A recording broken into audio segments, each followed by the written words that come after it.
Hello there, wonderful people. We're thrilled that you've chosen to join us today on New Horizon Updates.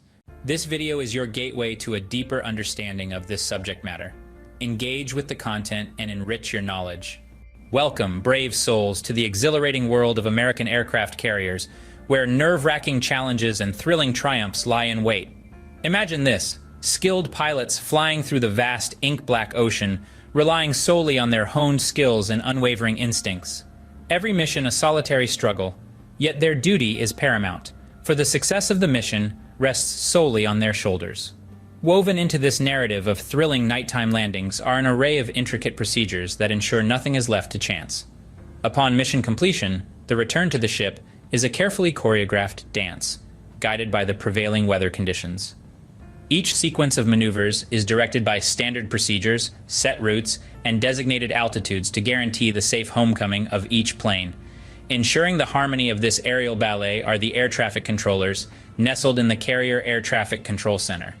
Matching the prowess of their civilian brethren, they are the unseen shepherds guiding the flock home. Intriguingly, they wield an authority like no other on the ship. Their commands are absolute and unquestioned.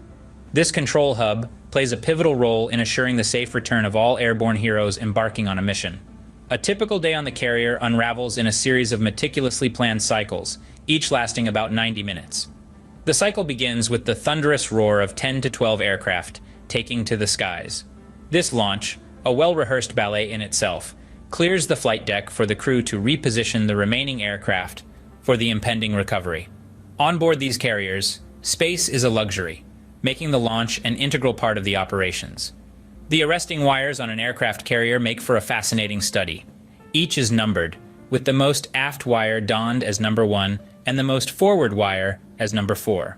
The wire that pilots pin their hopes on during a landing is known as number 3. Pilots who operate near the rear of the ship typically evade targeting the number 1 wire during their landings. The pilots are evaluated on each pass, and nailing any of the wires is considered a triumph due to the challenging aspect of the task.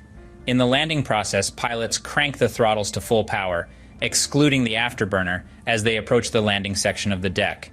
This tactic is employed as a safety measure if the airplane misses catching one of the wires, ensuring the plane possesses sufficient power to take off again. If the aircraft misses a wire and becomes airborne, it's recognized as a bolter. On the contrary, if the aircraft misses a wire and fails to take off again, the pilot would have to eject, given the minimal margin for error during carrier landings. Post an attempted landing, aircraft move to the bolter pattern, visualized as an oval racetrack pattern stationed above the ship. Should the aircraft require refueling, the pilot ascends to the tanker pattern, positioned over the bolter pattern. During the night and under unfavorable weather conditions, aircraft initially enter an intricate holding pattern named the Marshall stack, visualized as a stack of patterns above the ship. To maintain separation between these patterns, altitude is primarily employed. To keep a tab on all aircraft involved in the operation, departure and recovery status boards are used, in addition to a graphic representation of the pattern named as Mr. Hands, which accurately reflects the real-time location of all airborne aircraft.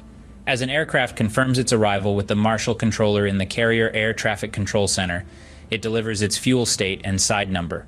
Here, state refers to the remaining fuel of the aircraft, illustrated in pounds and shortened to 2 figures. For instance, if an aircraft with the side number 301 has 6,500 pounds of fuel left, the pilot would communicate 301 state 6.5. This is followed by the pilot receiving instructions on their hold position behind the ship, the recovery pattern to employ, and when to approach the push point. This push point is a pivotal moment, signaling the commencement of the landing procedure, where the pilots must be prepared to perform their duties impeccably. AirOps stands as the pulsating heart of nocturnal operations on the aircraft carrier, vigilantly noting every plane being dispatched and those returning on dual status boards.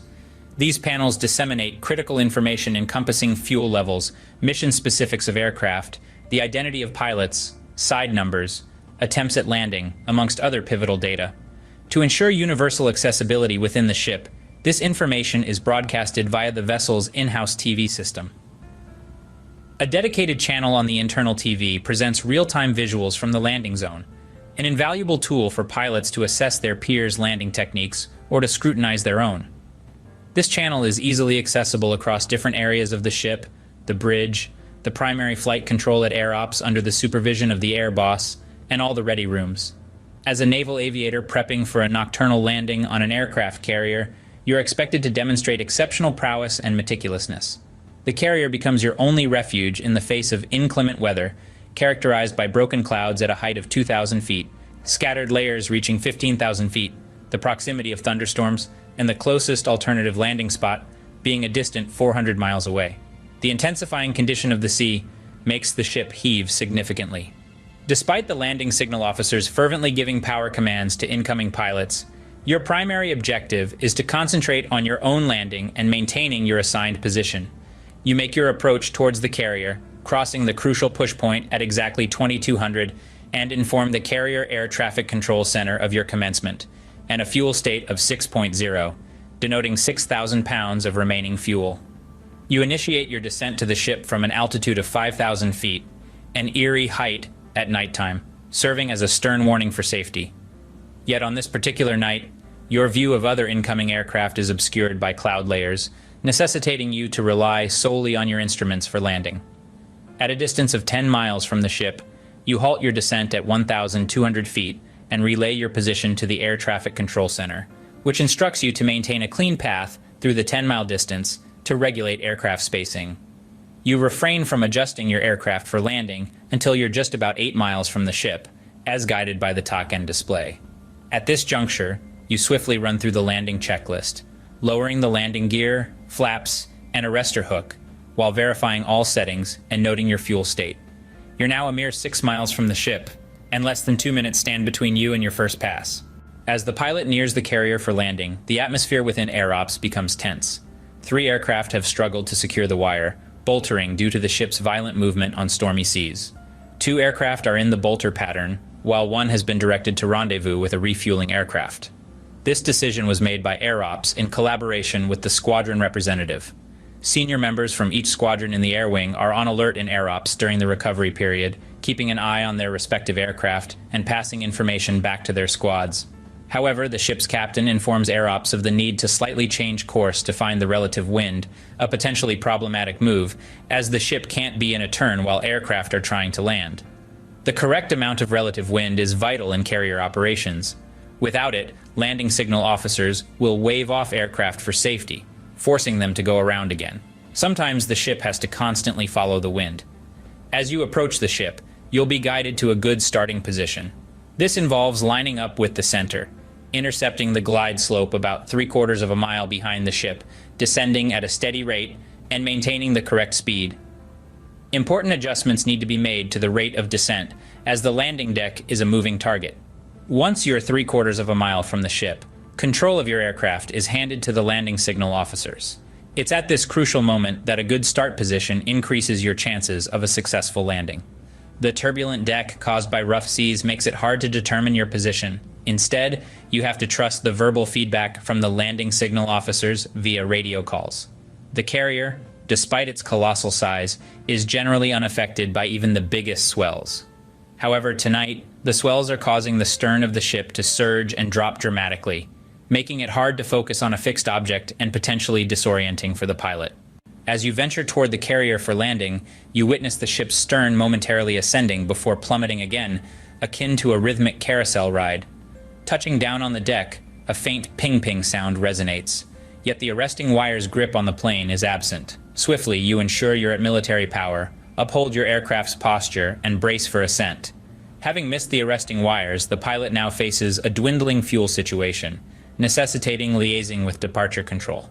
The pilot perseveres in flying the wave-off bolter pattern until directed toward the tanker by departure.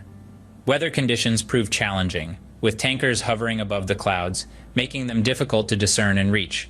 Eventually, the pilot detects the tanker's pulsating lights and aligns the aircraft from within, extending the refueling probe. Given the looming storm, time is of the essence to wrap up and return to the carrier. On the carrier, anxiety escalates as the ship wrestles to maintain calm waters, leading to missed arrestments. Tensions run high among air wing representatives and air ops, resulting in another bolter. The situation intensifies. The Carrier Air Traffic Control Center navigates you back toward the ship, encouraging methodical repetition of the landing process. Configuring your aircraft accurately, flying in accordance with your heads-up display, and hoping for a brief respite on the ship are crucial. As you near the ship, feeling confident yet careful, you spot the meatball, 3/4 of a mile behind. The ship barely lit, darkness pervades, leaving you with a mere 20 seconds to touchdown. You fixate on the meatball, tuning into the landing signal officer's soft power calls and adjusting your throttles to remain above the glide slope. Precision is paramount during this decisive phase. As you approach, the ship fills more of your sight, and the sensation of ship rush overwhelms your senses. Upon touchdown, the landing gear thuds onto the carrier deck. Anticipating the deceleration that signifies the hook's grip on a wire, your throttles are already at full military power. This is the defining moment that distinguishes carrier aviators. You first feel the deceleration in your shoulder harness straps, followed by your head, and finally your entire body as you halt abruptly yet gladly. Your initial relief gives way to an appreciation of the complexity of the entire operation. As you retract the arresting hook and flaps and move out of the landing area, you ponder over a successful landing, enriching your aviator's lore. This endeavor has offered a peek into the immense skill and precision needed to land a plane on a mobile aircraft carrier at night. It applauds the audacity and expertise of these pilots. We conclude this video by encouraging viewers to voice their thoughts or seek clarification in the comments section. We appreciate your viewership and encourage you to like, subscribe, and express gratitude for your support.